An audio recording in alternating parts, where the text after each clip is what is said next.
Olá pessoal, bem-vindos ao Corporate Academy Podcast. Eu sou Marcos. E eu sou Joyce. Isso aí. Prepare-se para um mergulho profundo no fascinante mundo da atenção. É verdade?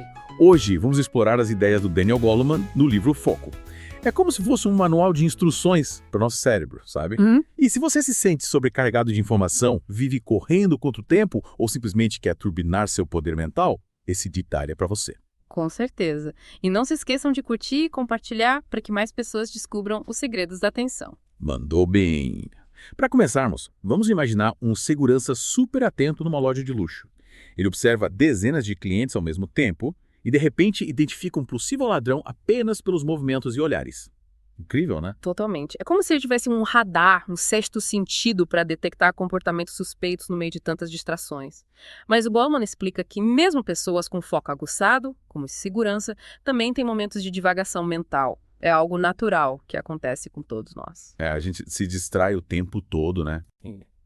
Estudos mostram que nossa mente divaga entre 20% e 40% do tempo durante a leitura e ainda mais em tarefas rotineiras. É como dirigir no piloto automático. Você perde os detalhes, a riqueza do momento presente. Exatamente. E você sabe o que é mais interessante? Essa divagação mental, que às vezes parece um problema, também pode ser uma fonte de criatividade. Sério? Pessoas com mentes mais passeadoras costumam ter ideias mais originais, como se a mente fizesse conexões inesperadas enquanto divaga, levando a insights inovadores. Caramba, então Isso. deixar a mente vagar de vez em quando pode ser uma boa estratégia para ter ideias mais criativas. Pode ser, mas como encontrar o equilíbrio entre foco e divagação? Boa pergunta. Aí é que entra a prática da atenção plena, ou mindfulness, como o Goleman sugere. É uma técnica que nos ajuda a ter consciência dos nossos pensamentos e emoções sem julgamentos, como se a gente estivesse fortalecendo o músculo da atenção. Aprendemos a observar a atividade mental sem nos deixar levar por ela. Interessante. Não, é como se a gente fizesse um treino mental para ter mais foco e concentração. Isso mesmo. Falando em músculos, lembrei do famoso teste do marshmallow. Aquelas crianças que tinham que resistir à tentação de comer o marshmallow para ganhar 2 depois. Exatamente. E o que o estudo revelou é que as crianças que conseguiram se controlar tiveram melhores resultados acadêmicos e profissionais ao longo da vida. Teve até um estudo de longo prazo em Dunedin, na Nova Zelândia, que acompanhou mais de 1.000 crianças por décadas e comprovou isso. Olha só, então o autocontrole, mais do que o QI, pode ser um indicador de sucesso na vida. Quem diria, né? Mas, além de silenciar nosso diálogo interno, o que mais podemos fazer para controlar a atenção? Outro ponto fundamental é desenvolvermos a capacidade de entender as emoções e perspectivas dos outros, o que o Goleman chama de tríade da empatia. Ele descreve 3 tipos de empatia: cognitiva, emocional e compassiva. A empatia cognitiva, por exemplo, nos permite entender o ponto de vista do outro, mesmo que nunca tenhamos passado por uma situação similar. Então a empatia cognitiva é como se a gente conseguisse se colocar no lugar do outro, sentir o que ele sente e entender sua forma de pensar. Exatamente. Faz todo sentido. E essa capacidade é essencial para construirmos relacionamentos saudáveis e eficazes, tanto na vida pessoal quanto profissional. Para ilustrar isso, o Goleman conta a história da Katrina, uma mulher que desenvolveu uma sensibilidade aguçada para as emoções dos outros por ter tido uma infância difícil com um pai explosivo. De situação. Mas, por outro lado, através dessa experiência difícil, ela acabou desenvolvendo uma habilidade valiosa. A vida é cheia de surpresas, né? Com certeza. E essa história nos mostra como a empatia pode ser aprendida e aprimorada ao longo da vida, independentemente das nossas experiências. E o que mais o Goleman destaca em relação à atenção? Ele fala sobre a importância de desenvolvermos o que ele chama de cérebro sistêmico. É a capacidade de enxergar o contexto mais amplo, entender como as coisas se conectam e interagem. Ele usa o exemplo do Dr. Larry Brilliant, um epidemiologista que traça paralelos entre o estudo de antigas rotas comerciais e a compreensão da propagação de doenças. Interessante. Então, a capacidade de reconhecer padrões e sistemas é fundamental para lidarmos com desafios complexos, seja no combate a pandemias ou na gestão de negócios. Sem dúvida, essa visão sistêmica nos ajuda a tomar decisões mais estratégicas e eficazes, levando em conta as diversas variáveis e suas interconexões. E por falar em negócios, o Goleman também explora a influência da atenção na liderança. Liderança e atenção, qual a relação? Ele afirma que líderes eficazes são mestres no que ele chama de foco triplo, que consiste em focar em si mesmo, nos outros e no sistema como um todo. Uau, parece um superpoder. Desenvolver a capacidade de foco triplo deve ser um grande diferencial para qualquer líder, mas como isso funciona na prática? Na prática, o foco triplo significa equilibrar o desejo por resultados com a preocupação genuína com o bem-estar da equipe e o impacto a longo prazo das decisões. É como ser um maestro que rege uma orquestra, buscando a harmonia entre os diferentes instrumentos e sessões. E bela analogia. O líder precisa ter essa visão ampla, essa sensibilidade para conduzir a equipe com maestria, inspirando e engajando as pessoas em busca de um objetivo comum. Sem dúvida. E essa capacidade de inspirar e engajar está diretamente relacionada à forma como o líder gerencia a própria atenção e direciona a atenção da equipe. E o que mais o Goleman nos ensina sobre atenção em relação à liderança? Ele destaca a importância de o líder saber conduzir a atenção da equipe, direcionando o foco para o que realmente importa. As pessoas tendem a se concentrar naquilo que percebem ser importante para seus líderes. Então o líder precisa ter clareza sobre suas prioridades, seus objetivos e valores para poder inspirar e direcionar a equipe de forma eficaz. Exatamente. E essa clareza se reflete na forma como o líder se comunica, define metas, delega tarefas e fornece feedback. E como o líder pode desenvolver essa capacidade de conduzir a atenção da equipe de forma mais eficaz? Em primeiro lugar, é preciso ter autoconhecimento, ou seja, entender seus próprios padrões de atenção, seus pontos fortes e fracos. É como fazer um raio-x da própria mente para identificar como a atenção funciona e como ela pode ser utilizada da melhor forma possível. Interessante. Depois dessa análise, o que mais? É importante desenvolver a capacidade de observar a dinâmica da equipe, identificando os padrões de atenção do grupo e as interações entre os membros. É como ser um observador atento, um antropólogo que estuda o comportamento da tribo para entender sua cultura e seus costumes. Faz sentido. E com base nessa observação, como o líder pode usar essa informação? Com base nessa observação, o líder pode usar diferentes estratégias para conduzir a atenção da equipe. Por exemplo, definindo metas claras e inspiradoras, criando um ambiente de trabalho que minimize as distrações, usando recursos visuais e histórias para tornar as informações mais memoráveis. Então, além de ter foco, o líder precisa ser estratégico e criativo para manter a equipe engajada e produtiva. Que desafio. Com certeza. Mas também é uma oportunidade incrível para o líder desenvolver suas habilidades e inspirar a equipe a alcançar resultados extraordinários. E para finalizar essa primeira parte da nossa conversa sobre atenção, gostaria de destacar a importância da comunicação. Comunicação. Qual a relação com a atenção?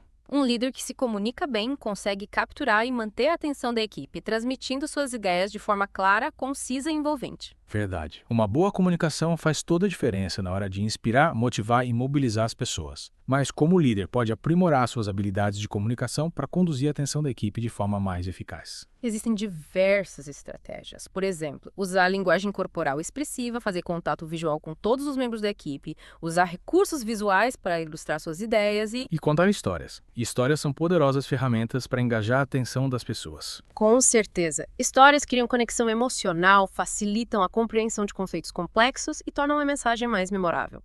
E por falar em histórias, que tal compartilharmos algumas na próxima parte do nosso episódio? Adorei a ideia. Tenho certeza que nossos ouvintes também vão gostar. Voltamos já para continuar essa fascinante jornada pelo mundo da atenção. E voltamos para a segunda parte do nosso mergulho, no mundo da atenção.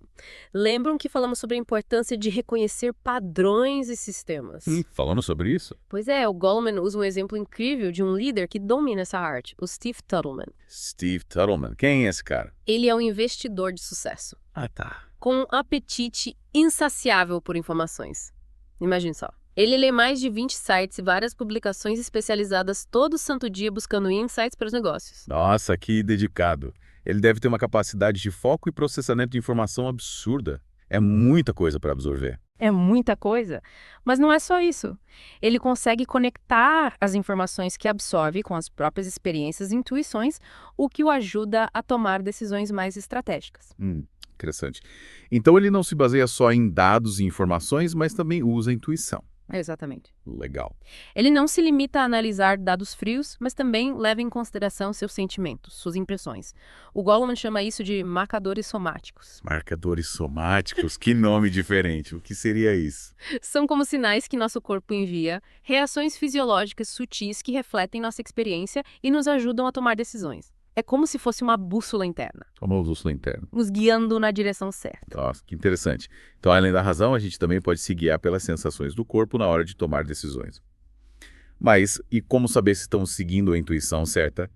Tem como diferenciar. Aí é que entra a autoconsciência. Um líder que se conhece bem Consegue identificar os sinais do corpo Entendi. e diferenciar as intuições genuínas de impulsos ou desejos passageiros. Ou seja, mais uma vez, o autoconhecimento se mostra fundamental para a liderança, mas como desenvolver essa autoconsciência na prática? Que a gente pode fazer? Existem várias ferramentas Hum. e técnicas como a meditação, o feedback de colegas, mentores e até a terapia.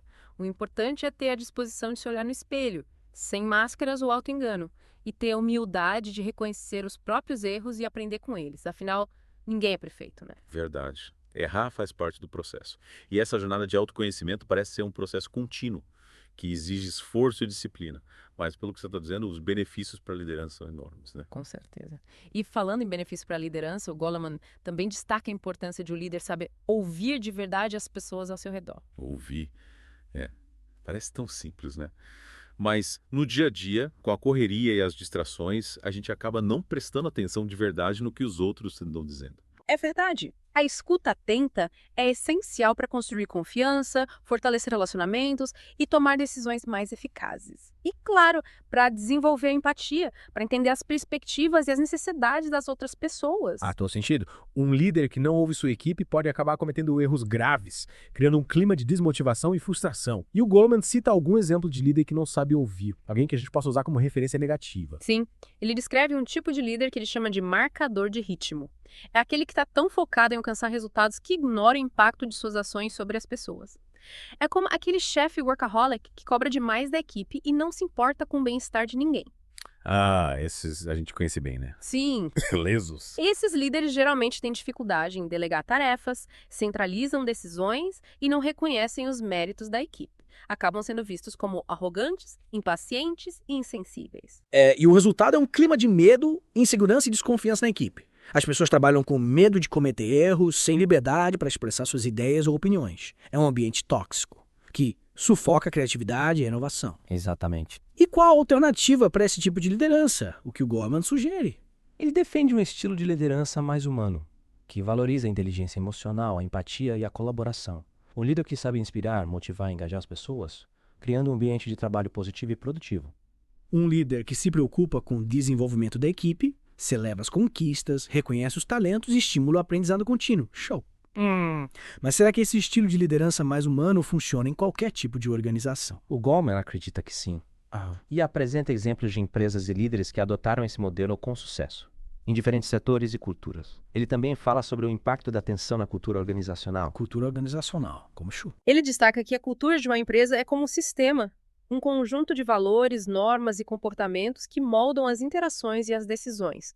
E a atenção, ou a falta dela, pode determinar o clima organizacional, a qualidade da comunicação e até a forma como os conflitos são gerenciados. E como a empresa lida com as mudanças, né? A capacidade de se adaptar a novas realidades depende muito da atenção da liderança. Exatamente. O Goleman cita exemplos de empresas que, por falta de atenção aos sinais do mercado ou às necessidades dos clientes, acabaram perdendo relevância e entrando em declínio. É como aquele ditado: quem não se adapta se extingue. No mundo dos negócios, a atenção é fundamental para a sobrevivência. Verdade.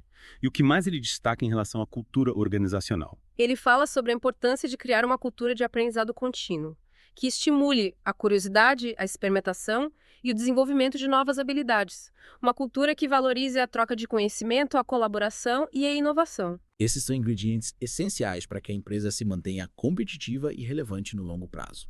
E, para finalizar essa segunda parte da nossa conversa, que tal voltarmos ao tema da empatia que exploramos no início? Boa ideia. Agora, vamos explorar a empatia sob a perspectiva da liderança sistêmica. Ou seja, a capacidade do líder de enxergar o contexto mais amplo, as interconexões entre as diferentes partes do sistema. Interessante. E como a empatia se conecta com essa visão sistêmica? Um líder empático consegue se colocar no lugar dos diferentes stakeholders da organização. Clientes, fornecedores, colaboradores, a comunidade. Afinal, as empresas têm um papel social importante, que não pode ser ignorado. Verdade. E com essa visão, o que muda na prática? Um líder com visão sistêmica e empática consegue tomar decisões mais equilibradas, que consideram os impactos sociais, ambientais e econômicos. Ele dá exemplos de líderes que conseguiram integrar essa visão sistêmica e empática na gestão. Ele menciona o caso do Bill George, ex-CEO da Medtronic, que defendia a importância de reservar tempo para reflexão, para se conectar com seus valores e propósito. Em meio à correria do dia a dia, é fundamental ter esses momentos de pausa, de introspecção, para recarregar as energias e se reconectar com o que realmente importa. A gente precisa parar de vez em quando para respirar e pensar no que realmente faz sentido pra gente, né? Sim. E como ele sugere que os líderes façam isso na prática, tem alguma dica? Ele recomenda a prática da atenção plena, que já mencionamos antes. A meditação, por exemplo, pode ajudar o líder a acalmar a mente, reduzir o estresse e aumentar o foco, e ter mais clareza para tomar decisões importantes. E a prática da atenção plena também pode fortalecer a empatia, a compaixão e a resiliência, qualidades essenciais para a liderança e para a vida como um todo, né? Com certeza. A atenção plena é um presente que podemos nos dar todos os dias. E o Goleman também destaca a importância de o líder se conectar com o futuro e ter uma visão de longo prazo, que transcenda os resultados imediatistas. É como ser um navegador, que além de se guiar pelas estrelas, também precisa ter um mapa, um plano de rota para alcançar seu destino. E essa visão de futuro que ela precisa considerar. Ela precisa levar em consideração os desafios que a humanidade enfrenta, como a crise ambiental, a desigualdade social, a polarização política. Um líder consciente e responsável precisa ter essa visão ampla, essa preocupação com o bem-estar do planeta e das futuras gerações. Ele cita algum exemplo de líder com essa visão de futuro. Ele cita o exemplo do prefeito de Nova York, Michael Bloomberg, que, ao decretar a proibição do fumo em bares, afirmou: "Vocês podem não gostar, mas irão me agradecer dentro de 20 anos." Ele teve a coragem de tomar uma decisão impopular, mas que traria benefício a longo prazo para a saúde pública. Que exemplo inspirador. São esses líderes que o mundo precisa. Pessoas com visão, coragem e compaixão para construir um futuro mais sustentável e justo. E o que mais podemos aprender com Goleman sobre esse futuro da atenção? Ele acredita que a atenção plena se tornará cada vez mais importante num mundo cada vez mais complexo e acelerado. A capacidade de se concentrar, de se conectar consigo mesmo e com os outros, de enxergar o contexto mais amplo, será um diferencial para líderes, profissionais e para a sociedade como um todo. Ele imagina um futuro em que a atenção plena estará integrada à educação, à saúde, aos negócios, à política. Que visão inspiradora. Um futuro em que a atenção plena nos ajudará a construir um mundo mais consciente, compassivo e sustentável. E para finalizar essa segunda parte, gostaria de voltar à pergunta que deixei para nossos ouvintes. Qual é o seu futuro da atenção? O que você fará a partir de hoje para cultivar a sua atenção e construir o futuro que deseja? Que pergunta poderosa. É para refletirmos profundamente sobre como estamos usando nossa atenção. E como corremos direcionado para o que realmente importa. E na próxima parte do nosso Deep Dive, vamos explorar algumas respostas, algumas ferramentas e práticas que podem nos ajudar nessa jornada fascinante pelo mundo da atenção. E voltamos para a última parte do nosso mergulho no mundo da atenção. Prontos para mais insights? Com certeza. E que tal a gente explorar como essa atenção toda se aplica ao dia a dia de uma empresa? É uma boa. O Goleman usa um exemplo bem interessante da indústria de revistas que estava enfrentando e ainda enfrenta desafios com a ascensão do digital. Verdade. Lembro que há alguns anos as revistas estavam tentando desesperadamente descobrir como lidar com a queda nas vendas. Parecia que ninguém tinha a solução mágica. Exatamente. E o que o Goleman destaca é que o problema não estava apenas na mudança de comportamento dos leitores, mas também numa cegueira sistêmica dentro da própria indústria. Cegueira sistêmica, o que ele quer dizer com isso? Ele explica que as empresas muitas vezes focam tanto nos seus problemas internos, nas suas metas, e indicadores que acabam ignorando o contexto mais amplo, as conexões entre as diferentes partes do sistema. Entendi. É como se estivessem tão focadas na árvore que não enxergam a floresta. Ficam presas aos detalhes e perdem a visão do todo. E como essa cegueira sistêmica se manifestava no caso das revistas? A cegueira sistêmica das revistas se manifestava na forma como a cadeia de produção e distribuição era organizada. O foco era a maximização das vendas sem levar em consideração os desperdícios, os impactos ambientais, a sustentabilidade do negócio como um todo. Era um modelo ultrapassado que não se sustentava mais no mundo em transformação. Faz sentido. E qual a solução que o Goleman propõe? Como as empresas podem se livrar dessa cegueira? Ele destaca a importância de desenvolver uma visão sistêmica. Uma visão que leve em conta as interconexões entre as diferentes partes do negócio e o impacto das decisões no longo prazo. É como ter uma visão panorâmica de 360 graus do negócio. Gostei da analogia. E o que mais? Como desenvolver essa visão na prática? Para desenvolver essa visão, o Goleman sugere algumas ferramentas como a análise do ciclo de vida. Análise do ciclo de vida. Parece coisa de biólogo estudando o ciclo de vida de uma borboleta. É uma ferramenta que permite analisar o impacto ambiental de um produto ao longo de todo o ciclo de vida, desde a extração das matérias-primas até o descarte final. Interessante, é como ter um raio-x da cadeia produtiva, né? Mostrando os pontos fracos e as áreas que precisam de mais atenção. Mas no caso da liderança como o Goleman, relaciona essa visão sistêmica com a liderança eficaz. Ele afirma que líderes com visão sistêmica conseguem enxergar além dos resultados imediatos. Eles entendem o impacto de suas decisões no longo prazo e no sistema como um todo. Seriam aqueles líderes com foco triplo que a gente comentou antes, lembram? Aquele que engloba o foco em si mesmo, nos outros e no sistema. Sim, lembro. Mas ter essa visão parece ser um baita desafio, né? Com certeza. Mas também é uma oportunidade incrível para os líderes exercitarem sua inteligência, sua criatividade e sua resiliência. E para navegar nesse mundo complexo, o Goleman sugere que os líderes cultivem a sabedoria. Ele define a sabedoria como a capacidade de integrar conhecimento, experiência e valores na tomada de decisões. Sabedoria. Parece algo tão antigo, tão filosófico. Mas pensando bem no mundo inundado de informação, a sabedoria se torna cada vez mais valiosa. E como os líderes podem cultivar essa sabedoria? Tem algum caminho? Através da reflexão do autoconhecimento, da escuta atenta, do aprendizado contínuo, e também da prática da atenção plena, que nos ajuda a aquietar a mente, a observar nossos pensamentos e emoções sem julgamentos e a nos conectar com o momento presente. A atenção plena é realmente um antídoto para a ansiedade, o estresse e a dispersão mental que são tão comuns no mundo atual. E para finalizar nosso mergulho, que tal a gente voltar àquela pergunta poderosa que você deixou para os ouvintes no final da segunda parte? Vamos lá. A pergunta era: qual é o seu futuro da atenção? O que você fará a partir de hoje para cultivar sua atenção e construir o futuro que deseja? Uma pergunta que nos convida a uma profunda reflexão sobre como estamos usando nossa atenção e como podemos direcioná-la para o que realmente importa. Esperamos que esse mergulho no mundo da atenção tenha inspirado você a buscar mais conhecimento, a experimentar novas práticas e a se conectar com o seu poder interior. E que a atenção plena se torne uma aliada poderosa na sua jornada de desenvolvimento pessoal e profissional. Agradecemos a companhia e até o próximo Deep Dive.